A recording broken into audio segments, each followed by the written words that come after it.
So President Trump announced late yesterday on Twitter that David Shulkin would no longer be the Veteran Affairs Secretary. And today, Shulkin not going away quietly. In a New York Times op-ed, Shulkin argued he was being pushed out by, quote, people who want to put VA health care in the hands of the private sector. He goes on to write, quote, they saw me as an obstacle to privatization who had to be removed. Now, the president has nominated his physician at the White House, Admiral Ronnie Jackson, to replace Shulkin. His Senate confirmation hearings, though, could be a challenge. Some lawmakers are already pointing to the doctor's lack of experience running any large organization. Rick Weidman is here with us tonight. He's the Executive Director for Policy and Government Affairs with Vietnam Veterans of America. Thanks so much for joining us, sir. We know today is Vietnam War Veterans Day. We know you are a Vietnam veteran, having served in 1969 in a medical company. Thank you so much for your service. Thank you. I feel almost, it kind of makes me mad when you say thank you for your service. It's almost become a cliched, hollow saying, almost like, you know, thoughts and prayers after a big event. The government is not really showing the love to the veterans, so to speak. What do you make of this move with the VA secretary, and what do you think can come out of it? Well, we were pretty disappointed in the move, and but saw it coming for the last couple of weeks, so it's not like we were caught unawares. The basic fight is between those who want to privatize everything, including primary care, and put it outside the VA.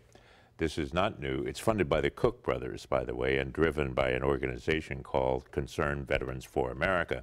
They don't have members, but they do have a lot of cash from the Cook brothers and a couple of allied organizations. So, do you think things were going in the right direction with Secretary Shulkin? I do.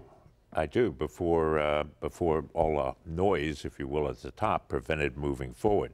I will tell you, in the past month, I've been astonished at him, even though we respected him before, at his ability to focus like a laser on what do I need to do today to make the hospitals better, and to focus on that and only that, and ignore all the craziness going on. And now for anybody new, regardless of who it is, they have to go through a confirmation process. They have to get up to speed. They have to know what's going on within the agency. This is a setback, is it not, for a year, maybe more, for someone to come in and pick up the pieces and move ahead? It is going to be a setback, but I think that some people are seeing it as an opportunity to just simply start wholesale putting people out. The study that was done on that was mandated by the Choice Act of 2014, they completed the study and came up with 3 plans of what it would cost if you privatized. The cheapest of them was $1 trillion additional over and above what the VA gets now over a 10-year period. Last time I looked, there isn't an extra trillion kicking around in the federal budget. Now, the President Trump has not come out and used the word privatization. No, he has said that veterans, they should be able to see the doctor of their choice. So we don't really know where the president stands on this issue. Well, it's complicated because the VA now has lots of private physicians. An example is our national president had a open heart surgery at the Manhattan VA Medical Center last year, and his surgeon was the head of thoracic surgery at NYU Med School. But the aftercare team was all VA employees, and he received excellent aftercare. So the point is that the private sector is already engaged a lot in VA.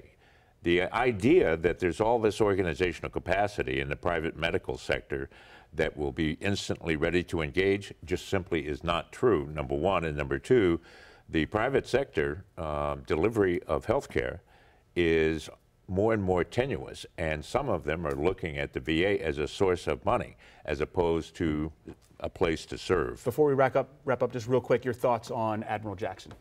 Admiral Jackson is the lack of administrative experience, I think, is going to be tough for him, but he's a combat vet, and that will, he understands what it's like to be in combat and what it's like to treat veterans who've been torn up in combat, and his UDT and explosive ordnance disposal unit you got to be one cool customer. Right on.